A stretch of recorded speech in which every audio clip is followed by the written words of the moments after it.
it's such a beautiful story, man. You were the guy behind the painting.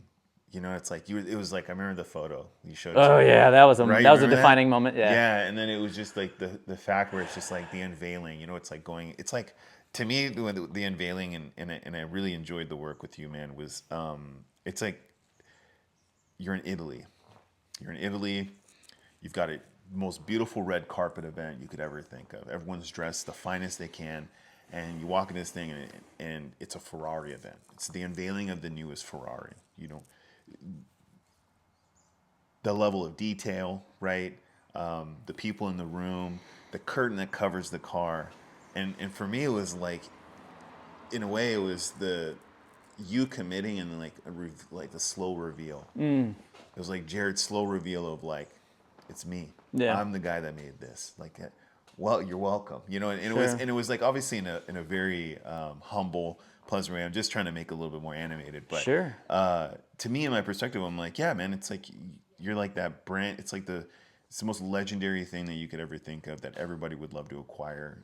The most amazing reveal, but the transformation as a human being that you had to go through to Yes. see yourself be that person. Yes. And encompass being open to being like, okay, there is polarity of a version of me that can be this guy, Yeah. but in the way that I want it to be. Yes. Because, dude, you're such a savage when it comes to that. And I think a lot of people can learn from this. Is like, you know, I can say like, be the man, but it's just like, no, be the person that you want to be, but be the architect of that as well Yes. too. So Yes. the fact that, like the process and everything you do here, you could do the same thing on your mind. Within a year, you can transform to be the person you've always dreamed of being. Sure. And it's like where you get that nice slow reveal and you get this amazing thing. But it, I think it goes back to the concepts of just keeping everything crazy simple. It's like, what do you want? What's the process to get it? Yep. What happens once you get it? How does it change your life and the people around you? Totally. And then what's the consequence of not taking those actions? Yep. And everyone can build that ability of being able to jump in the cold water the first time without thinking about it, and then everything always works out the way it needs to be. That openness, I think, is where we need to all step into.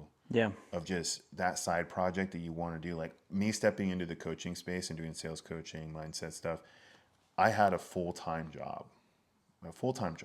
And I saw myself like, I can create stuff outside of this.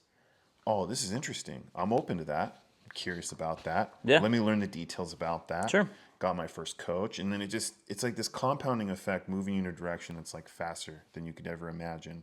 But I was open to that light speed. I was open Yes. to being uncomfortable. Yeah. I was open to putting myself out there. And to meet people like yourself that align with this way of thinking, it's like, yo, there's something beyond what I know. There's something beyond my own thinking that can push me to a greater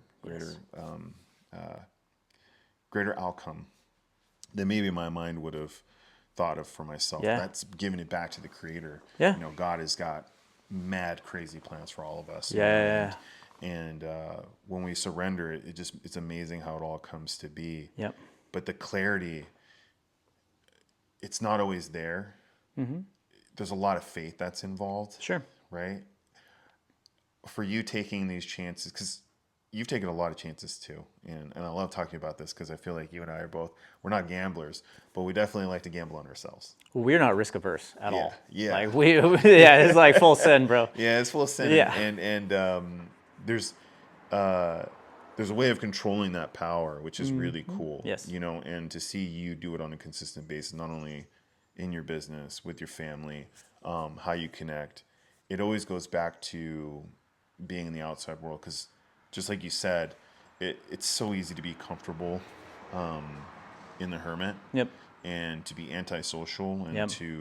to not express yourself. But what I realize is the fullest expression is being uncomfortable and putting yourself out there even when you don't want to be. Yep. You never know what something that speaks a conversation. And yesterday was a great example.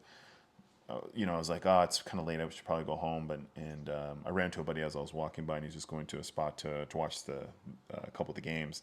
And I'm glad that I did, because the conversation that we had was a conversation I needed to have. Yeah. And it wouldn't have happened if I hadn't put myself out there and let a small limitation of like, I'm a little tired. Yep. I shouldn't go do this. But thinking about what's the end outcome. It's like, I love helping people. I love helping them get better in the things they want to get better in. But how much of the faith, like, do you just throw into the faith basket before you like make the decision? Um,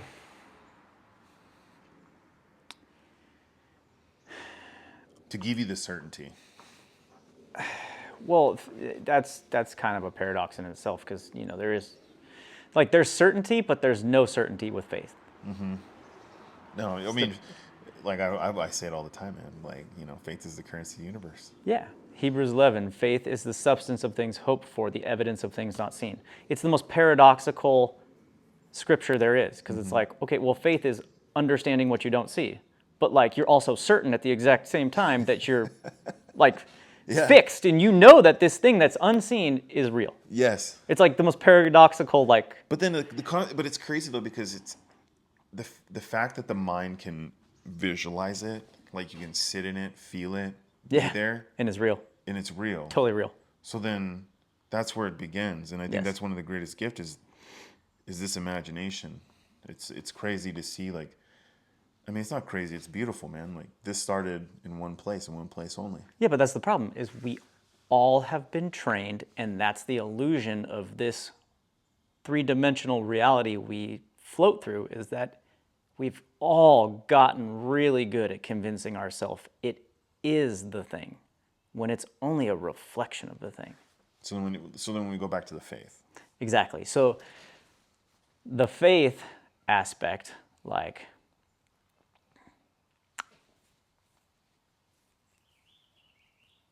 I appreciate the way you started it with the unveiling because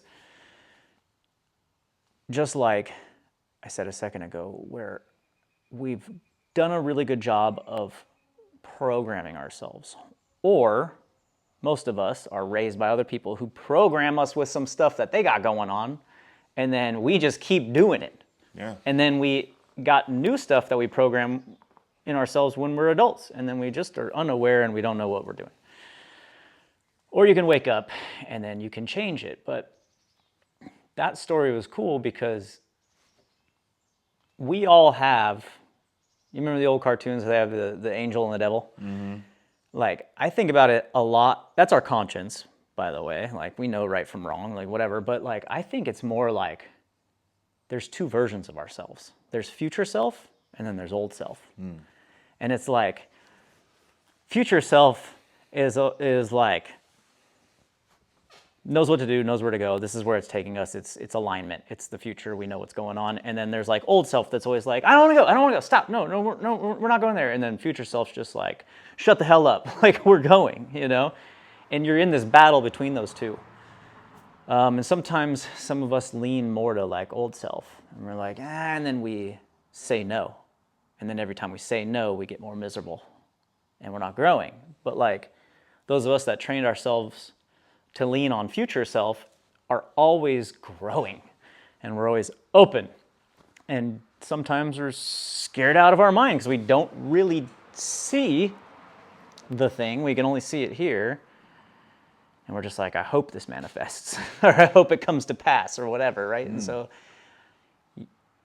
it's just a level, again, faith is just that level of trust and like, and sometimes you don't have to. Sometimes it's just a knowing. Like, I know this is the thing. I know this is going to come to pass. I know this is going to work out. I just know. And the best place to be is not even thinking about that. Like, you're moving. You're just moving. You are just moving. And you're not even thinking about it. Like, I felt that way when I first started graffiti. I was 13. I was too young to conceptually know, like, but something in me was like I'm captivated. I'm doing this. I'm moving forward. Like I had experiences like, like, no, you're not going to do that. And I'm like, well, screw you. I'm doing this. And like, that's the knowing that just blows past all the things that are in your way. The knowing just is like that thing that's carrying you. And then we become adults and we begin to like pay attention, and then we begin to reason, and then we begin to do those other things. And I'm just, with the graffiti, I was fortunate to be so young that I was more in the knowing and less in the thinking. But I definitely had to get to the spot with this where like my programming and the things I grew up with was hiding myself, the true self, like hiding me. And like all the things that are good and God ordained and the richness and abundance and all the good things that are meant to come to me in life are on the other side of that. And so like I have to blow through that to get to the other side. So like we all pay for in transaction, we all pay for that thing by murdering the old self like all the time. Yeah. It's like, hey man, blah, blah, blah, like shut the hell up. Like we're doing this. Like you don't have any say in this, you know? And so you have to really train yourself if you're used to being this way to constantly renew your mind to like living this way. Because it happens. Like we all have it pop up. It's like, oh man, that's not going to work. I was like, shut the hell up. Like it is going to work out. Like this is the thing. Yeah. And so that was my paradox, was like I wanted to embody this person, the person I'm becoming. Yeah. But like I was on the other side and I needed to like kill that person and not embody that person anymore. I have to become and embody this person. And the only way to do it, say yes and be open to sitting down and doing this. Be open to those experiences. Be open to putting the painting down and not hiding myself and like letting the entire crowd talk to me, look at me, expose myself. True. So that was very, very challenging. Yeah. What's up, friend? Jared Havlin here. Thank you for coming and checking out the Open Edition commentary clips. Hey, if you've enjoyed this video, if you've resonated with anything on the channel, go ahead and like, comment, and subscribe to this channel for more content. We really appreciate it. It's all because of you, for you, and hey, we want to stay connected. So go ahead, leave a comment where you're at, what your name is, what you enjoy. Also, if you want to follow and stay connected with more work from me, go ahead in the description below, check out my Substack, and follow me on Instagram, and we will see you on the other side.